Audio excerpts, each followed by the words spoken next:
പോയി സാറേ. ഇനി ഒന്നും നോക്കാനില്ല. ഗിരി തിരിച്ചു വരുന്നതിന് മുമ്പ് ആ വീട്ടിൽ കയറി എല്ലാത്തിനും അങ്ങ് തീർത്തേക്ക്.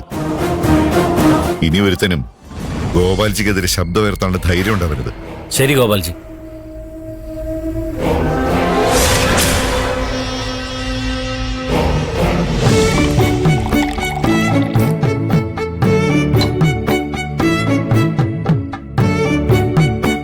ചേച്ചിക്ക് ഞാനൊരു ഉറക്കഗുളിക കൊടുത്തു.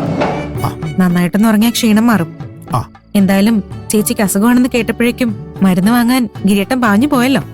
അതൊരു നല്ല ഭർത്താവിന്റെ ലക്ഷണം. അതൊക്കെ മഞ്ജുവിന് അറിയാം. വെറുതെ ഓരോന്ന് പറഞ്ഞിട്ടേ മഞ്ജുവിന്റെ മനസ്സുമാരാണ്ടിരുന്നാ മതി. അത് ശരി. ഇപ്പൊ കുറ്റക്കാരി ഞാനായോ? ഞാൻ ഒരിക്കലും എന്റെ ചേച്ചിക്ക് ദോഷം വരുന്ന ഒന്നും സംഭവിക്കാൻ സമ്മതിക്കില്ല. അത് ബാക്കിയുള്ളവരെ കൂടി തോന്നണ്ടേ? അങ്ങനെ ബാക്കിയുള്ളവരെ വിശ്വസിപ്പിക്കേണ്ട കാര്യമൊന്നും എനിക്കില്ല. ചേച്ചി കിട്ടിയപ്പോ ഭർത്താവിന് വേണ്ട. നമ്മളൊരു കറിയപ്പില്ല. പിന്നെ അങ്ങനെ തന്നെ.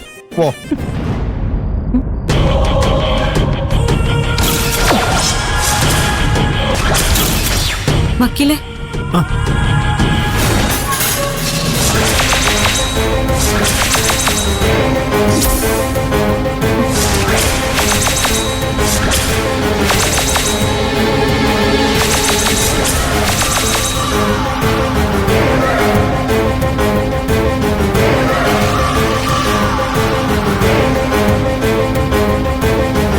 നീയൊക്കെ കേറിയിരിക്കുന്നതേ ഒരു മജിസ്ട്രേറ്റിന്റെ വീട്ടിലാ. പിടിക്കപ്പെട്ടുള്ള അവസ്ഥ എന്താന്നേ ചിന്തിക്കാൻ പോലും പറ്റില്ല. ഞങ്ങളെ പിടിക്കണമെങ്കിൽ സാക്ഷികൾ വേണ്ടേ? നിങ്ങളെ ആരെങ്കിലും ഞങ്ങൾ ജീവനോടെ വിട്ടാലല്ലേ? അടിക്കണം.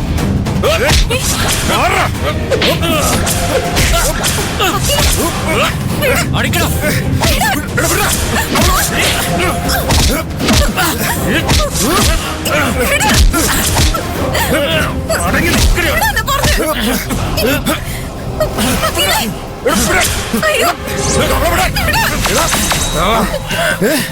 കാണിച്ച്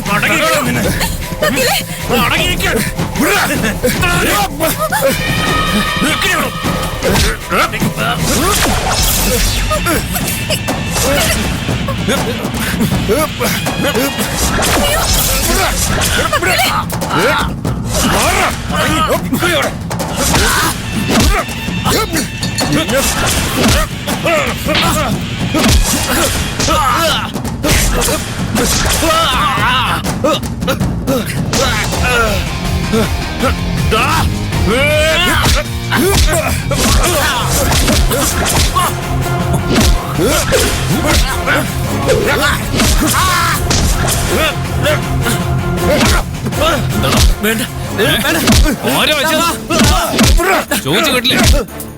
ഓരോ നിന്നെ കഴിച്ചെന്ന്.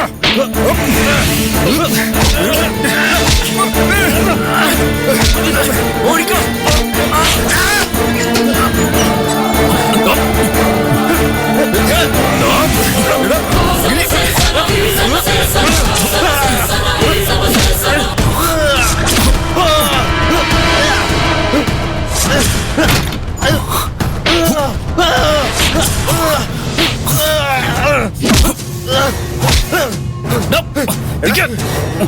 പോട്ടാ വിട്ടേക്ക്. നിങ്ങൾക്ക് കുഴപ്പമൊന്നുമില്ലല്ലോ? കുഴപ്പമൊന്നുമില്ല. സോറി മുകുന്ദ, എന്നോട് വൈരാഗ്യമുള്ള ആരെങ്കിലും ആയിരിക്കും ഇതിനെ പുറകില്. അല്ല ഗിരിയേട്ട, അവര് വക്കീലിന് തന്നെ ലക്ഷ്യം വെച്ചത്. ഗിരിയേട്ടൻ പോവാൻ വേണ്ടി കാത്തു നിൽക്കുമായിരുന്നെന്നാ എനിക്ക് തോന്നുന്നത്. ഒരു ജഡ്ജിന്റെ വീട്ടിൽ കയറി കൊല്ലാൻ മാത്രം ആരെങ്കിലും ധൈര്യം കാണിക്കോ? ഗോപാലൻ കാണിക്കും. സഞ്ജുവിനെതിരെ വക്കീൽ വിധി പറഞ്ഞത് അയാൾക്ക് ഇഷ്ടപ്പെട്ട് കാണില്ല. അയാളെ എതിർക്കുന്നവർക്ക് എന്ത് സംഭവിക്കുമെന്ന് കാണിച്ചു കൊടുക്കാൻ വേണ്ടിയായിരിക്കും ഈ വധശ്രമം. നീ അവള് പറയണ കേട്ടിട്ട് എടുത്തിരുന്ന് ചെയ്യാൻ നിൽക്കണ്ട.